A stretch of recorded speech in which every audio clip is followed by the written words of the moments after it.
नमस्कार मित्रांनो, आज मी आपल्याला शाडूच्या मातीपासून गणपती कसा तयार केला जातो हे सांगणार आहे।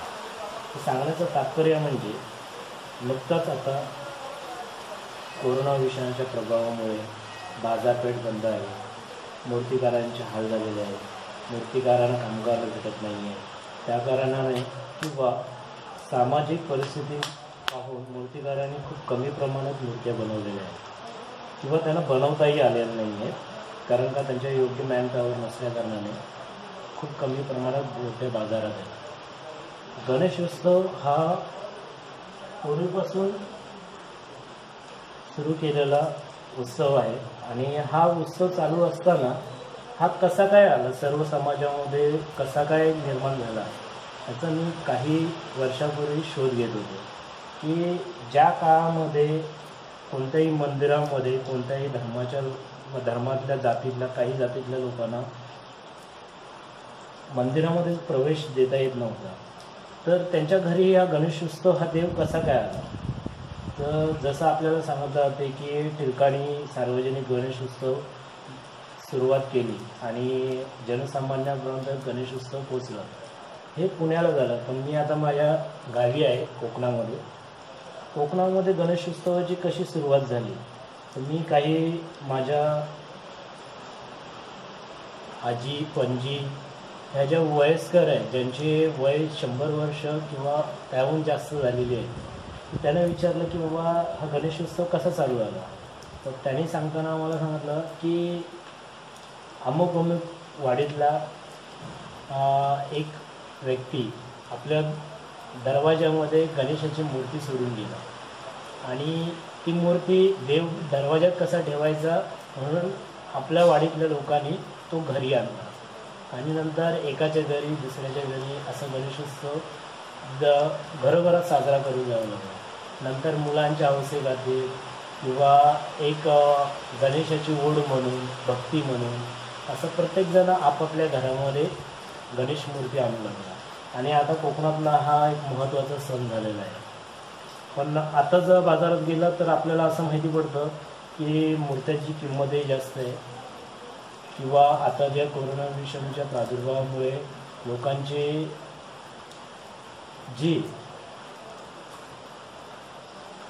सांपत्तिक स्थिती आहे ती जरा बिघडलेली आहे आणि त्या कारणाने गणेश मूर्ती आणायची की नाही किंवा किती उंचीची आणायची, आपल्याला किती उंचीची परवडेल किंवा आपण आणू शकतो की नाही, हे खूप जणांमध्ये संभ्रम आहे की येणारा खर्च किंवा सण उत्सवासाठी लागणारा खर्च हा आपल्याला मिळू शकतो की नाही। तर साधारणतः आता बाजारामध्ये तर जी मूळ गणेश मूर्ती स्थापना व्हायची, जी मातीपासून बनवली जायची, जी मुळात आपल्याकडे अस्तित्वात असलेल्या गावातल्या मातीपासून बनवली जायची, परंतु कालांतराने शाडूच्या मातीचा एक सर्वात प्रघात झाला आणि मातीच्या माध्यमातून गणेश मूर्ती तयार होऊ लागल्या। पण गेल्या काही 30-40 वर्षामध्ये एक नवीन आलेला प्रकार म्हणजे POP पासून मूर्त्या बनवायला लागले आणि त्याच्यानंतर पर्यावरणाचा ऱ्हास वगैरे हे तर तुम्ही पाहतच असाल।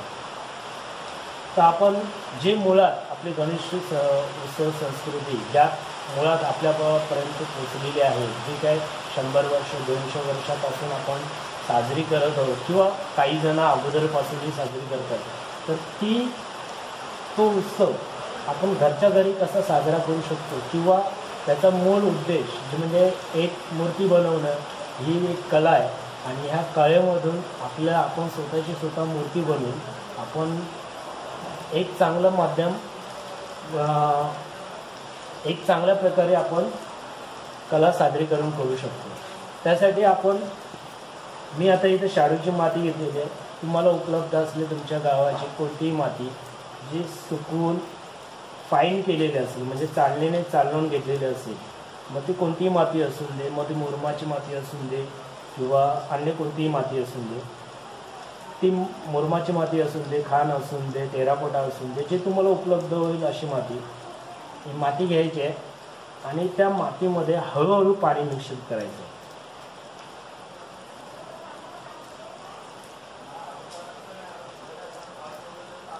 पद्धतीने माती मळायची आहे. आता जसं जसं कणिक मळतो, आता मला जेवढी माती पाहिजे होती तेवढी मी घेतलेली आहे, पण मला कदाचित पाणी थोडं जास्त झालं असावं किंवा नसावं, हे आपण समाविष्ट करून घ्यायचं आहे की बाबा पाणी बरोबर आहे, जास्त आहे, कमी आहे, हे बघायचं आहे. सर्व पाणी घेतलं, माती सर्व ऑब्झर्व करून घ्यायची आहे. आता मी इथे खाली येताना लादीला माती चिकटू नये किंवा खराब होऊ नये म्हणून मी इथे एक प्लॅस्टिक कापड घेतलेलं आहे. ज्यांना शक्य असेल त्यांनी घ्यावं, नसेल त्यांनी स्पार्टेक्स लादीवर, कोटा लादीवर किंवा आपल्याकडे असलेली लादीवर मातीकाम करू शकतो. फक्त ती लादी प्लेन असावी, खरबडीत लादी किंवा कोबा केलेल्या गोष्टीवर तुम्ही करू नये, जेणेकरून माती त्याच्यात अडकून बसेल. कोणतीही माती साधारणतः हातावरची निघून जाते, सहज पाण्याने धुतली जाते. साबण लावलं फक्त पूर्ण माती निघून जाते. तर तुम्हाला उपलब्ध असलेले, तुम्हाला जवळपास जी कोणती माती भेटत असेल, जी फाईन चाळलेली असेल, चाळणीमधून चाळणे, जसं आपण म्हणतो की चपाती चांगली यायची असेल तर पीठ चाळून घ्यावं, त्याप्रमाणे आपली मूर्तिकाम जर चांगलं करायचं असेल तर पीठ चाळून घ्यावं. हे अशा प्रकारची माती मळलेली आहे. माझ्याकडे याच्या अगोदरही काही माती मळलेली आहे.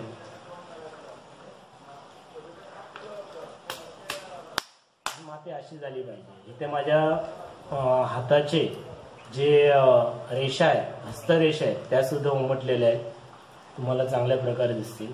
अशा प्रकारे उमटलं पाहिजे.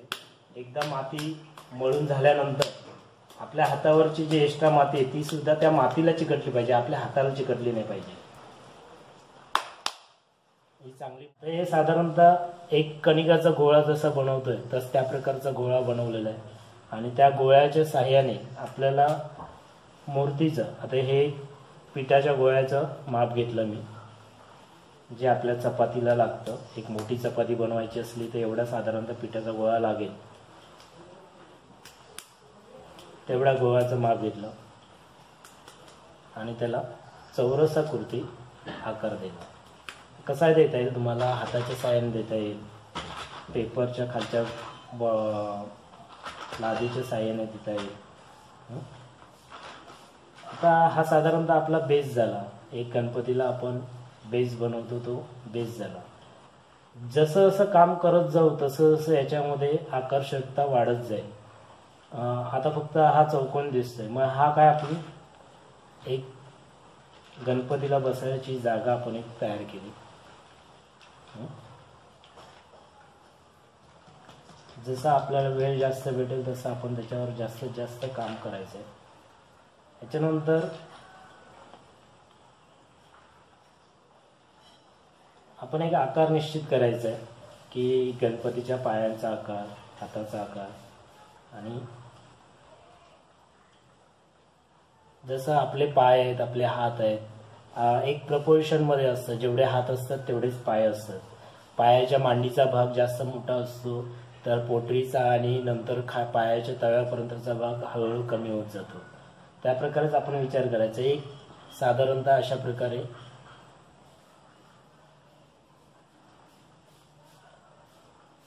एक दंडगोल तयार करायचा आहे. आणि तयार केल्यानंतर आपल्याला एक अंदाज घ्यायचा आहे की जर आपला गणपती ह्या बेसवर बसणार आहे तर आपल्याला गणपतीची मांडी किती पाहिजे आणि पाय किती पाहिजे.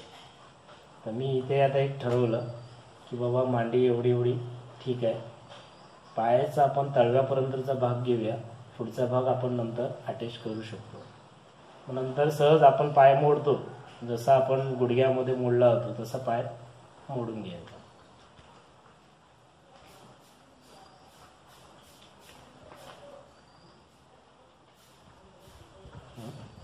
आता इथे मोठा भाग ठेवलेला आहे आणि इथे पायाकडचा भाग हा लहान लहान करत आलेला आहे.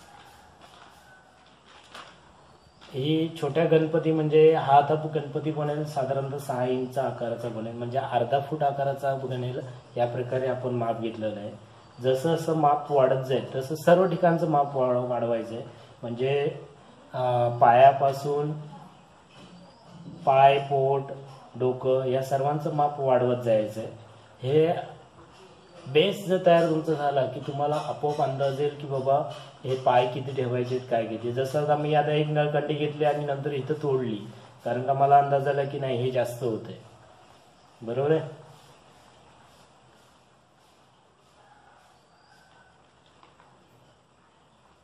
आता हे घरी बनवलेल्या मूर्तीचं आपण घरीच विसर्जन करू शकतो आणि एक आनंदही आपल्याला भेटेल की आपण स्वतःच्या हाताने बनवलेली आहे किंवा आपल्या मुलाने बनवलेली आहे, आपल्या बहिणीने बनवलेली आहे. तर या प्रकारचा एक चांगला अनुभव घेता येईल. आता हे साधारणतः झाले पाय. कमरेचा भाग वगैरे हा जो भाग आहे आपण कमरेचा एक निश्चित करूया. मोठ्या मूर्त्या बनवायच्या झाल्या, जरी 2 फुटाच्या बनवायच्या झाल्या किंवा 1.5 फुटाची बनवायची झाली, 1 फुटाची बनवायची झाली, तर साधारणतः हीच मेथड वापरता येते. फक्त त्याच्यामध्ये थोडंफार काथ्या वापरावं लागतं जेणेकरून ती मूर्ती डॅमेज होऊ नये म्हणून. आता हा कमरेचा भाग आपण बनवलेला आहे. मी पाहिलं ती जेवढी घेतली तेवढीच माती आहे, अजून त्याच्या व्यतिरिक्त माती घेतलेली नाही आहे. साधारणतः ही 1 किलो किंवा 1.25 किलोमध्ये ही मूर्ती पूर्ण बनून तयार होईल.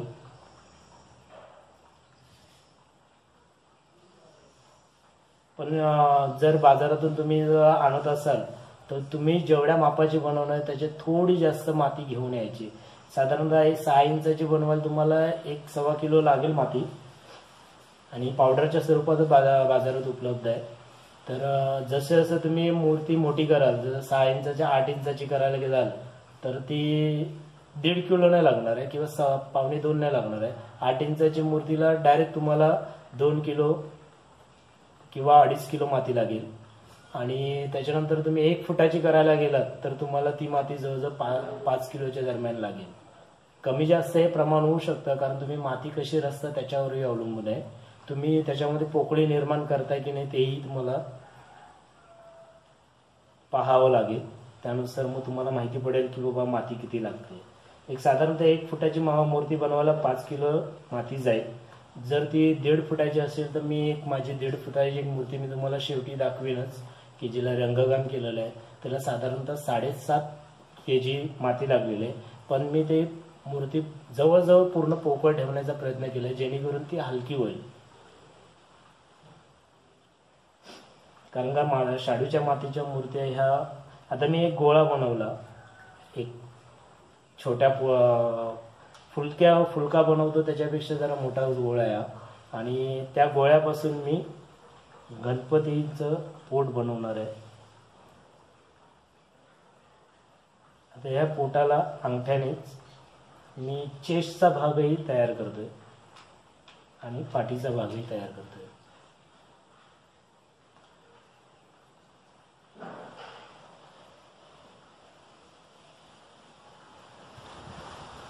अंगठा आणि बोटाचं साहाय्याने आपण एक साधारणतः लहान मुलाची ॲनाटॉमी कशी असेल याचा अनुभव घेऊन थोडंफार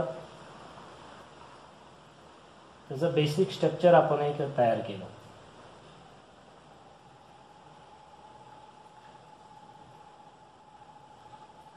कधी पोट खालच्या बाजूने जास्त मोठं असतं आणि जे काय म्हणतात हेल्दी बॉयज असतात, लहान मुलं असतात, त्यांच्या छातीकडचा भागही थोडा हेल्दी वाटतो. त्यामुळे आपण हे एक्स्ट्रा छातीकडच्या भागाला हे जोडणार आहे, कारण का इथे आता मला कमीपणा जाणवला तिथे.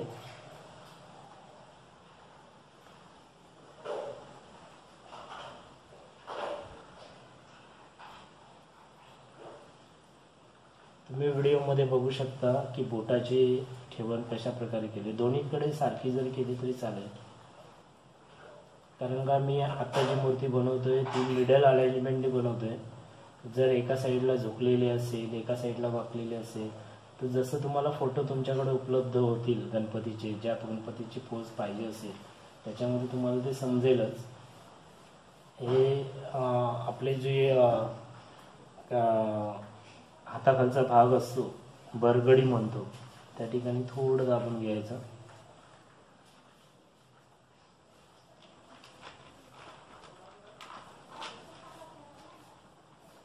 आता मी समोर ठेवून बनवत होतो, ते आता मला या प्रकारे दाखवतो.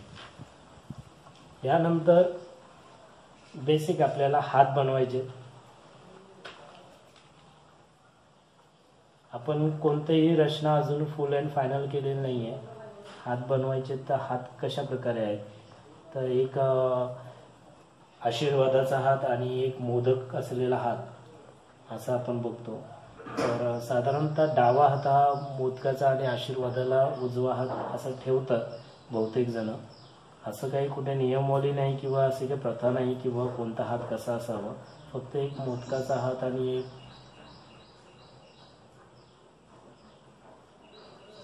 एक आशीर्वादाचा हात असावा. मी खूप गणपती बघितले की त्याच्यामध्ये जास्त करून डावा हात हा मोदकासाठी वापरलेला आहे. त्याचबरोबर माझी पार्श्वभूमी सांगतो. मी ITI पेंटर हा ट्रेड केलेला आहे आणि त्याचबरोबर नॉवेल्टी फिनिश पेंटिंगमध्ये या प्रकारचं काम येतं. तर ते शिकत असताना माझे आदरणीय गुरुजी गिरीश चिंदरकर सर यांच्या सहकार्यातून मी एका गणपती कारखान्यात जायचो.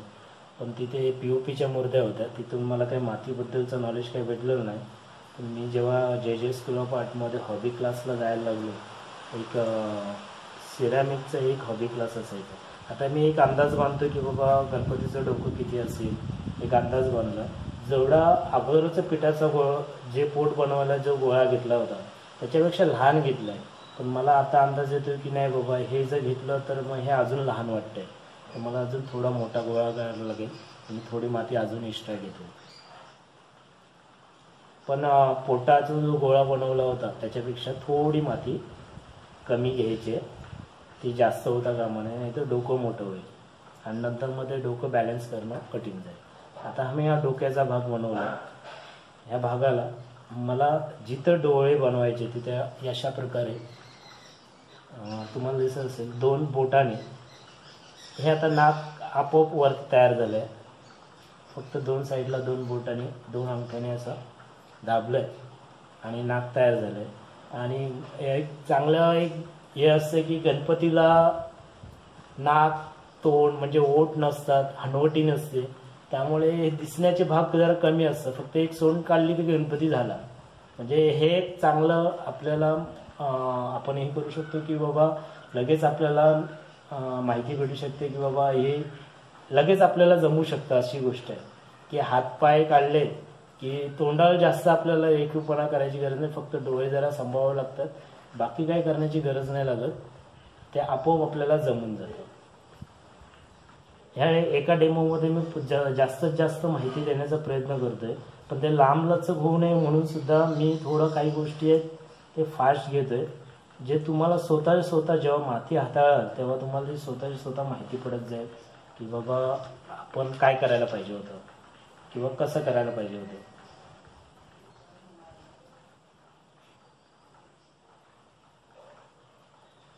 आता जे ऑनलाईन ट्रेनिंग चालू झालंय त्याच्यामध्ये सुद्धा अशाच प्रकारे काही ट्रेनिंग दिली जाते, आम्हीही देतोय. मी आता ITI शिक्षक या पदावर आहे, तर मी सुद्धा असेच ऑनलाईन व्हिडिओ जे व्यवस्थित वाटतील किंवा चांगले असतील, ज्याच्यामध्ये जास्तीत जास्त माहिती दिलेली असेल. हा थोडा प्रॅक्टिकलचा भाग आहे. आता इथे मी कान लावून बघितलं, थोडे जास्तच मोठे झालेले आहेत, मी त्याला अर्धे केले.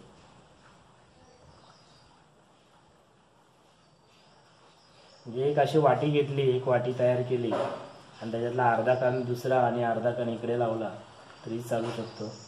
कान जरा वरच्या साईडने जसे खालीच दिले तर मस्त अजून वाटते, त्या प्रकारचे कान देतो मी. पण आता जर बघायला गेलं तर तसे कानही मोठे वाटतात. व आता जो आपण हा जो भाग आहे हा काढून घेऊया, कारण का इथे ठेवून आपल्याला काम करणं जरा कठीण जातं, कारण मानेवर ठेवून आपण पूर्ण बॅलन्स करत राहणं हे जरा कठीण जातं. म्हणून मग आपण आता हे कानही मला मोठे वाटतात. एक सर्व नजरेचा खेळ आहे की तुम्हाला काय कसं वाटतंय त्याच्यावर अवलंबून आहे की तुमची मूर्ती आहे ती कशी तुम्ही तयार करणार आहात. हा व्हिडिओ बनवायचा एकच उद्देश आहे की घरी जर तुम्ही मूर्ती बनवली तर याच्यातून एक चांगली कला तुम्हाला सादर करता येईल. कारण का मी काही मोठा कलाकार नाही आहे किंवा काही मला येतं आहे असं नाही आहे, पण सहज अशाच एका संकल्पनेतून मी माझी स्वतःची घरची मूर्ती बनवायला शिकलो आहे. आणि त्यावेळी ॲक्च्युली मी व्हिडिओ बघितले नाही, पण माझेच काही विद्यार्थी जे मूर्तीकाम करतात, एक निरंजन पांचाळ आहेत आणि एक मातीकाम करणारे करण पाटील म्हणून आहे, जैन आर्ट म्हणून आहे, गोवेगाव गोवा नाही, कल्याण येथे. तर त्यांच्याकडे थोडं 1-2 दिवस जाऊन सराव करून बघून, म्हणजे आपल्याला कोणीही काही शिकू शकतो. आपले विद्यार्थी पण आपल्याला शिकवतात, आपले मुलं शिकवतात, आपले मित्र काही शिकवतात. चांगल्या गोष्टी शिकत जावं, घेण्यासारखं घेतच जावं. ह्या प्रकारे डोळ्याच्या खालचा जो भाग आहे तो ह्या टोकात दाबल्यास एक मूर्तीला एक वेगळा शेप येतो. आणि ह्या ठिकाणी आपल्याला सोंड बनवण्यासाठी थोडासा भाग फक्त इथं वाढवायचा आहे.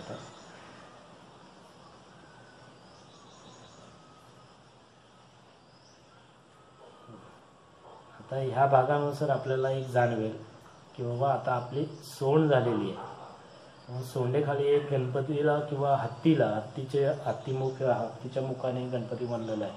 तर मी इथं अजूनपर्यंत कोणत्याही टूल्सचा वापर केलेला नाही आहे, कारण का नुसत्या हाताने सुद्धा या प्रकारचं काम करता येतं. फक्त तुमची माती जी आहे ती कशी पाहिजे की तुम्ही हाताला ठोकल्यानंतर ह्या रेषा उमटल्या पाहिजेत तुमच्या हातावरच्या, तर तुम्हाला काम जास्तीत जास्त सोपं जाईल. जर तुमच्या रेषा उमटल्या नाही तर तुम्ही आतापर्यंत पाणी अजिबात घेतलेलं नाही आहे. माती मळून झाल्यानंतर पाणी शक्यतो घेऊ नये. जेव्हा तुम्ही फिनिशिंग करायला लागाल त्यावेळी तुम्हाला मातीमध्ये पाण्याची गरज लागेल किंवा ब्रशने पाणी लावायला लागेल मूर्तीवर, कारण का ह्या आता सुद्धा थोडी सुकायला लागलेली आहे. किंवा आता ह्या ठिकाणी मला जर शीर लावायचं आहे, गणपतीचं शीर लावायचं आहे, तर त्या ठिकाणी मला पाणी लावणं गरजेचं आहे. एक स्निप तयार करावं लागते. मातीची पावडर अशी थोडीशी घ्यायची एका वाटीमध्ये आणि थोडंसं पाणी टाकायचं. एक चिखल जो असतो चिकटपणा तो लावण्यासाठी इथे बनवण्यासाठी इथे लावावं लागतं. आता मी सोंडेचा भाग बनवतोय. हळूहळू बनवायचं आहे की याच्यामध्ये घाई नाही करायचे, कारण का यामध्ये माती सुकण्याची आणि तडकण्याची शक्यता असते.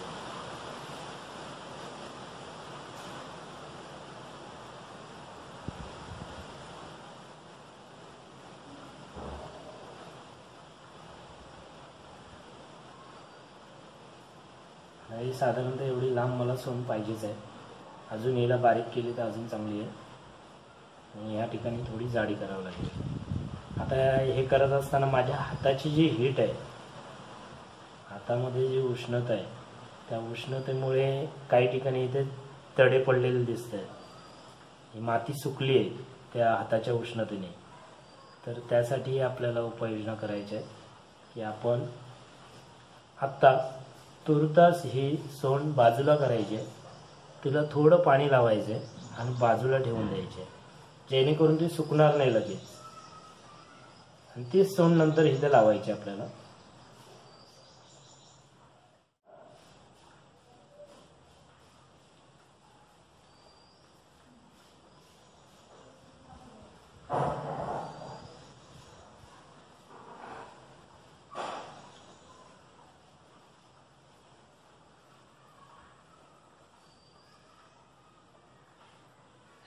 तर यामध्ये मी डोळ्याने काढलेले डोक्यावरचा मुकुटाचा भाग आहे तो मला तयार करायचा आहे. तर साधारणतः मुकुट असून दे नाही तर केस असून दे, थोडा भाग वाढवावा लागला मला. वरच्या साईडला येणार आहे ते भाग.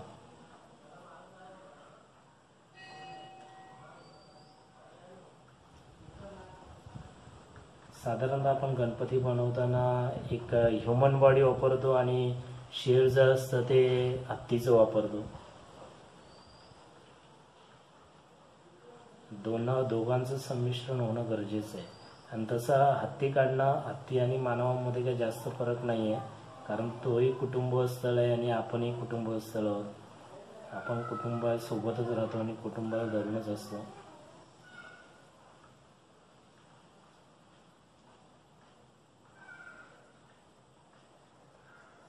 जी मूळ संकल्पना आहे गणेश उत्सवाची की आपली कला सादर करता यावी किंवा उत्साह जो हवा आहे तो आपल्याला त्याच्याबरोबर आपल्याला जगता यावं. जीवनामध्ये उत्साह नसला किंवा सण सणवार नसले तर नवीन इव्हेंट काय करायचा असा एक प्रश्न पडतो की आम्ही ह्यापुढे नंतर काय करू शकतो, किंवा नाहीतर मग पार्टीज करता येतात. मग जे लोक सण सणवार नाही करत ते पार्टी करत असतात आणि नंतर पार्टीच्या अनुषंगाने जी पाश्चात्य संस्कृती अनुभवली जाते, मग जसे पाश्चात्य आजार आहे, मानसिक रुग्ण वगैरे ह्या प्रकारचे पाश्चात्य आजार आपल्याकडे जास्त फोफावत चाललेले आहेत. त्यापेक्षा आपण सण सणवार जर साजरे करत असाल तर आपल्याला जे मध्ये जर अचानकपणे डिप्रेशन आलं असेल, काय आलं असेल, तर ते सहजरित्या निघून जातं. ते समजतही नाही आपल्यामध्ये आहे की नाही आहे. म्हणूनच भारतामध्ये सणांचं महत्त्व जास्त आहे. मग जे आपले सण आहेत तेही साजरे करावेत आणि जे आपले नाही आहेत ते पण सण साजरे करावेत, जेणेकरून आपल्यामध्ये उत्साह कायम असेल. आता हे शेळटोपचं एक साधारणतः एक वरची आखणी केली आहे. जसं जसं काम पूर्ण होत येईल तसं तसं तुम्हाला फिनिशिंगचा हा गोष्ट करावा लागेल.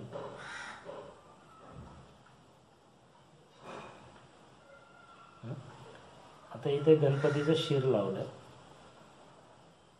आपल्याला सोंड वाढवायची अजून. आता मला जाणवलं की बाबा शिर लावल्यावर जे डोक्याचा जे मी टोप बनवलेला आहे तो जास्त पाठी गेलेला आहे.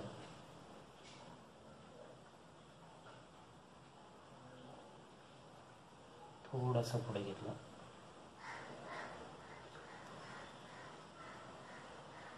यामध्ये काय माहिती का, तुम्हाला प्रत्येक क्षणाक्षणाला बदल घडू शकता. तुम्हाला जे हवं आहे ते करू शकता. म्हणजे जर आपल्याला वाटलं नाही बा छोटी मूर्ती झाली, व्यवस्थित करता आली, तर मोठी मूर्तीही करता येईल.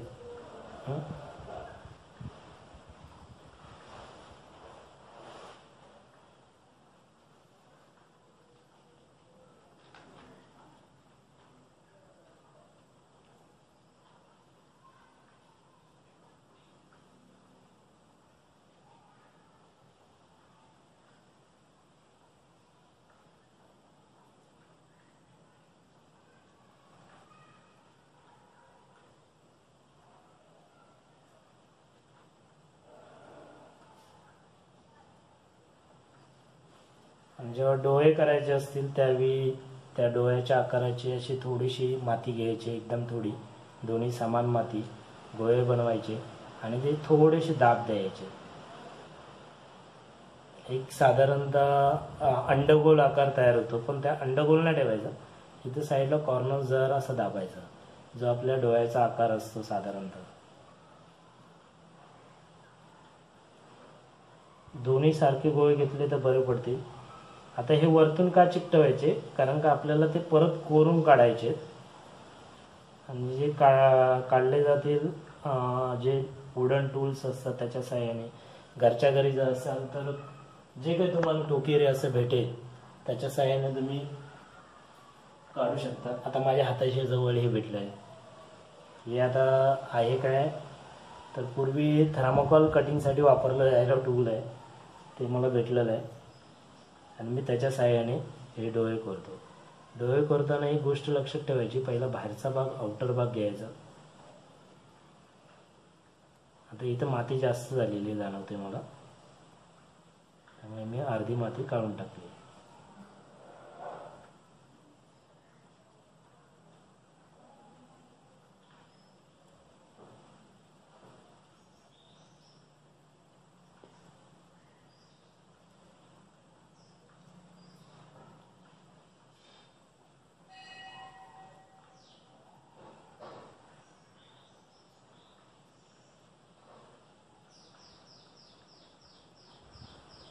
आणि एक साधारणतः प्रपोर्शन ठेवायचं.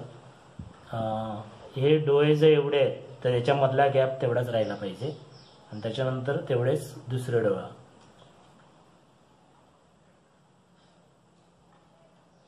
आता इथलाही माती जरा जास्त वाटते म्हणून मी वरतून कट करतो. तुमच्याकडे कोणताही टूल्स असेल ते वापरलं तर चालेल.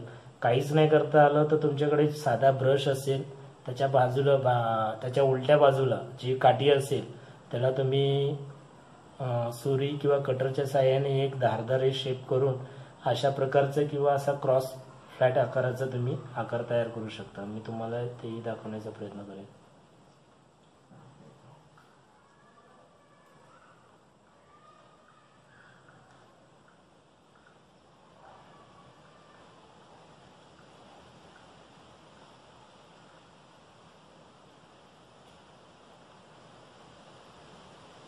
तर काही जणांना प्रश्न पडला असेल की फक्त इथे एक खड्डा करून ठेवला सरांनी किंवा या प्रकारचं एक काम केलेलं आहे.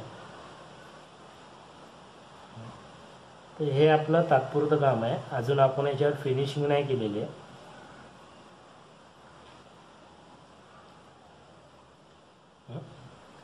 आता याच्यानंतर इथे पुढे थोडेसे एक पट्टी घ्यायची अशी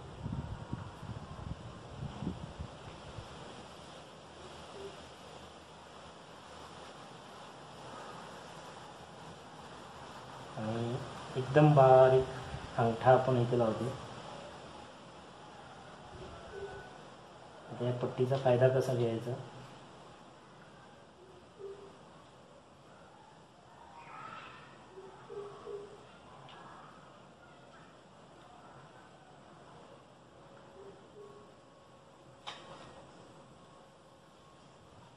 आणि मोदक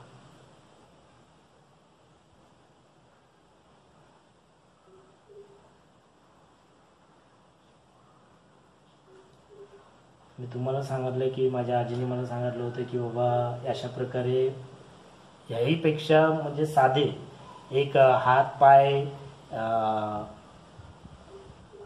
आणि शिर दिसेल अशा प्रकारची मूर्ती आमच्या दरवाजावर ठेवलेली होती. म्हणजे अंगण्यात ठेवली होती, ॲक्च्युली दरवाजातही नाही. आणि नंतर आमच्याकडे त्या दिवसापासून गणेशोत्सव साजरा झाला, तो आत्तापर्यंत आहे. आता कोविड काळामध्ये मला क्वारंटाईन केलेलं आहे आणि मी इथे जरा आता हे हात उलटा झाला माझा, बघायचा आपला हात कसा आहे आणि त्यानुसार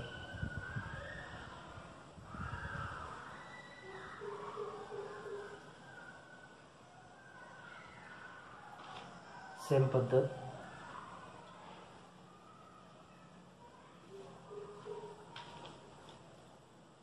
थोडं फास्ट दाखवतोय त्यामुळे फिनिशिंग थोडी कमी दाखवतोय, जागा होते. आता तुम्हाला दाखवताना मी ज्या प्रकारे दाखवलंय, मी अजून 4 हात वगैरे नाही दाखवले. 4 हात दाखवले तर इथंच फक्त 2 हात वाढवायचे, खांद्यापासून वाढवायचे किंवा पाठीपासून वाढवायचे. शक्यतो खांद्यापासून वाढवा. हे 2 गोळे घेतले आणि पायाचा आकार दिला. त्याच्यानंतर बोटांसाठी मी अजून त्याच्याही पेक्षा छोटे गोळे घेतले.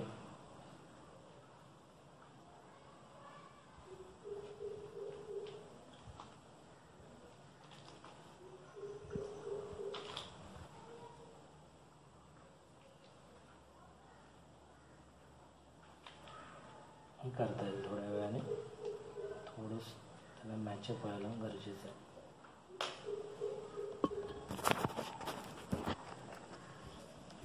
की हा झाला आपला बेसिक स्ट्रक्चर.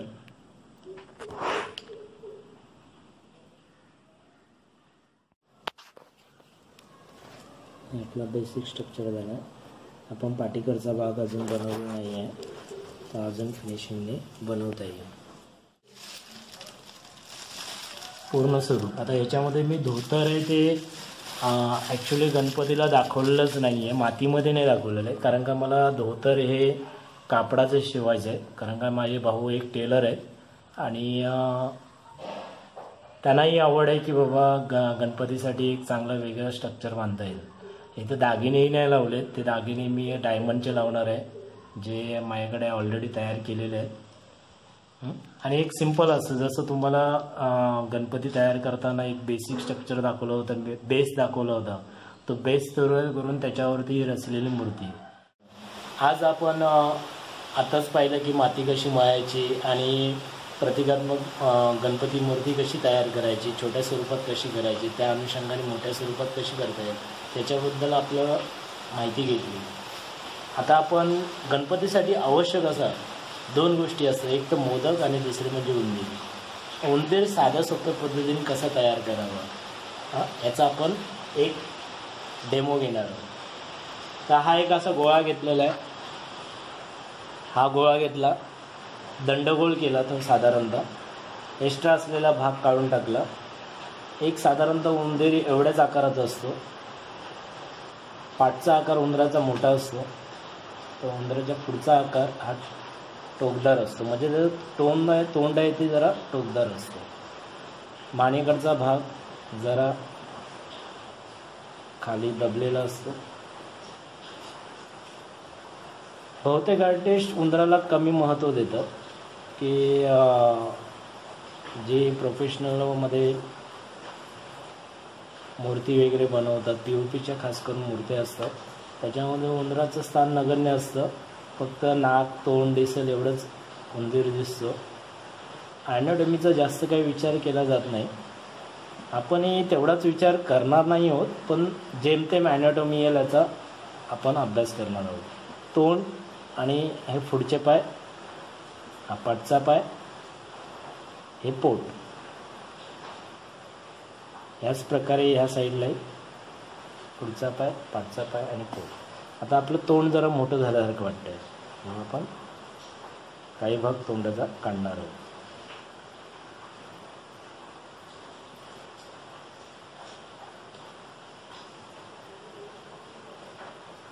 थोडं डोक्याच्या वरती थोडी खाच असते, ते आपण इथे घेतोय. डोळे आणि तोंड आपण नंतर टूल्सच्या साहाय्याने काढूया. पहिले एक आकृतिबंध तयार करून घेतला, तो उंदीर लवकर आपल्याला जमेल.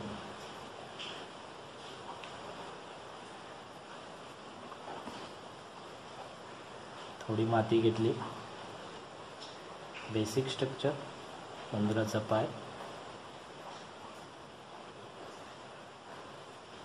थोडी अजून माती घेतली,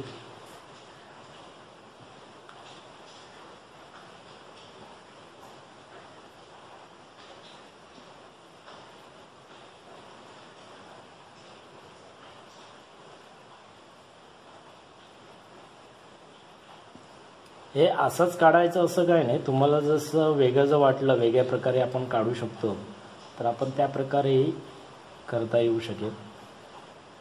मग फक्त मान वेगळी आणि पोट आणि धडाचा भाग वेगळा असं जर केलं तरी चालू शकतं. आता मी साधारणतः हे मॉडेल बनवलं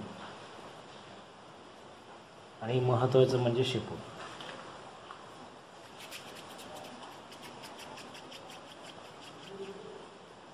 आता ही जेवढी लांब ठेवता येईल तेवढी ठेवायची. साधारणतः अशीच जर शेपूट जर लावली तरी हे टिकेल की नाही शंका असते, म्हणून मग ह्याच्यामध्ये काथ्या, जूट ज्याला म्हणतात, काथ्याची रशी आपण बघितलेली असते, ती टाकून जर केलं तर आपल्याला चांगल्या प्रकारे उंदीर बनवता येतो.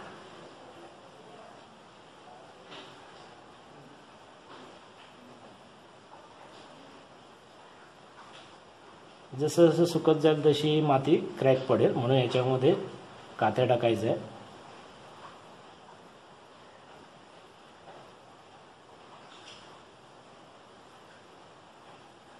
आता आपण उंदराचे कान टाकायचे.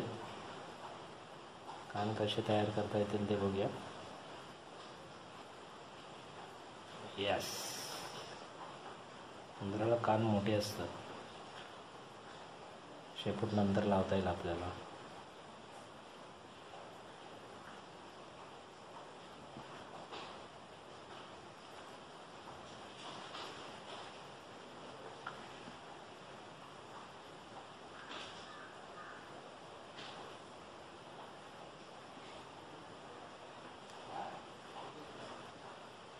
असा आपला आकार कुठे चुकला असेल तर आपल्याला कान लावल्यावर आपल्याला थोडं अजून नॉलेज भेटतं की आकार चुकलेला आहे आणि आपण तो चेहऱ्याचा भाग अजून सुधारू शकतो. कान जरा समोरच्या बाजूनेच असतात पण थोडेशा आतल्या साईडला बेंड असतात. आपण टूल्सच्या साहाय्याने अजून चांगल्या प्रकारे करता येईल.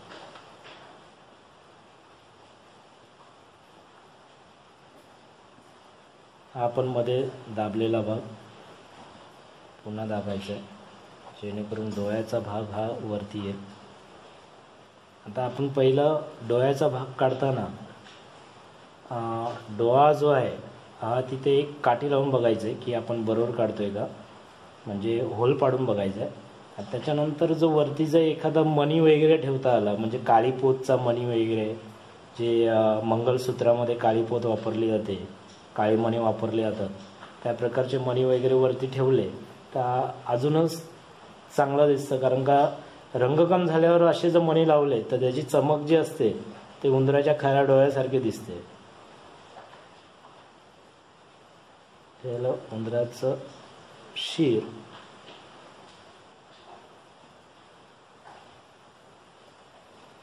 तर हे माझ्याकडे उपलब्ध टूल्स आहे. आपण काही घेऊ शकता. संभव तुम्ही हे जरी घेतलं, चमचा जरी घेतला, छोटा चमचा, फॉग वगैरे, तरी तुम्हाला चालू शकतो. आता डोळ्याचा भाग. आता डोळे काढल्यानंतर एक लक्षात येईल की बाबा कानाचा भाग जरा दोन्हीकडचा इम्बॅलन्स झाला आहे, कोणतं तरी एक चुकलेला आहे. तर आपण हा अजून थोडासा वरती घेतोय.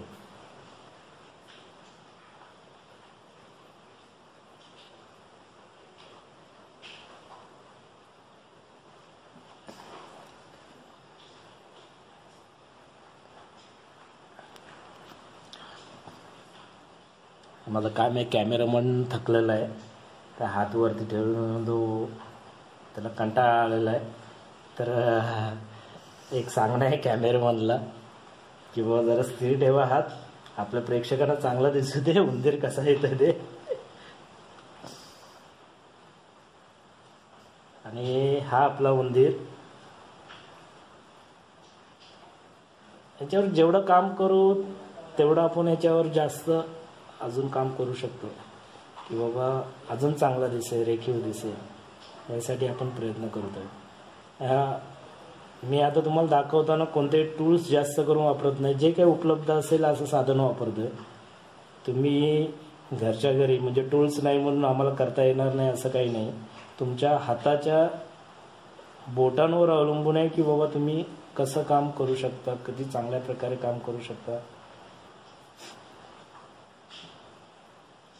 आणि प्रत्येकाची एक वेगळी शैली असते. तुम्ही कदाचित खूप वेगळ्या प्रकारे कराल आणि ह्याच्यापेक्षा चांगला सुंदर असा उंदीर तयार होईल.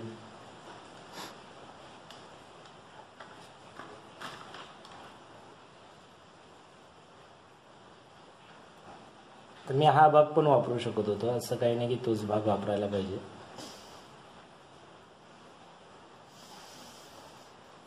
पायाकडचा भाग साधारणतः उंदराचा असून दे किंवा मांजरीचा असून दे जवळजवळ सारखाच आहे, फक्त आकाराने कमी जास्त असतो. उंदीर तरी बघायला तुम्हाला लाईव्ह बघायला भेटणार नाही, पण मांजर बघायला भेटेल.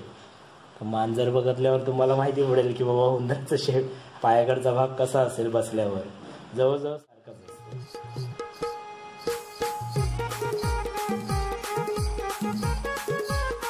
दुसऱ्या साईडचा घेतला.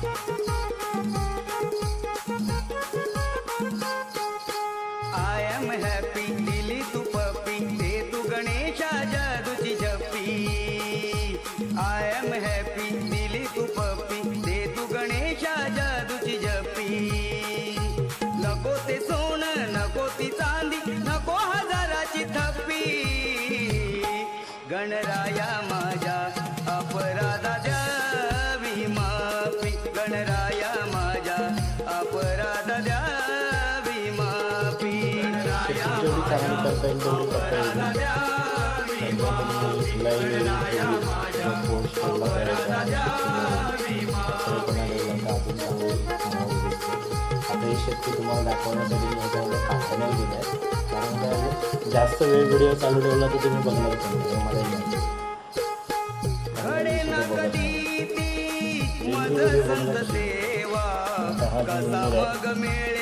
त्याला अजून फिनिशिंग केली अजून चांगल्या प्रकारे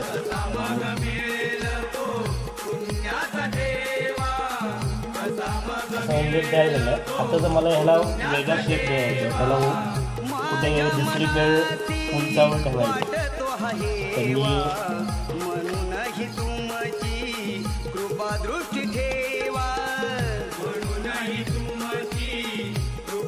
एवढंच करेल की जेव्हा याचा हात आहे वरती असा घेतला, कोळा घेतो, ओढत्या धनाची, कोवळ्या मनाची, ओढत्या धनाची, जो तो लावी ह्याला त्याला टोपी. मला जर उंचावर जायचं असेल थोडं अपराधा द्यावी माफी, गणराया माझ्या अपराधा द्यावी माफी, गणराया माझ्या अपराधा द्यावी माफी, गणराया माझ्या अपराधा द्यावी माफी. म्हणजे थोड्याफार फरकाने त्याचा आकार शेप वगैरे बदलून आपण चांगल्या प्रकारे उंदीर दाखवू शकतो. थोडं पावसाळी वातावरण आहे आणि लाईटमध्ये जेवढं जमेल चांगलं जमेल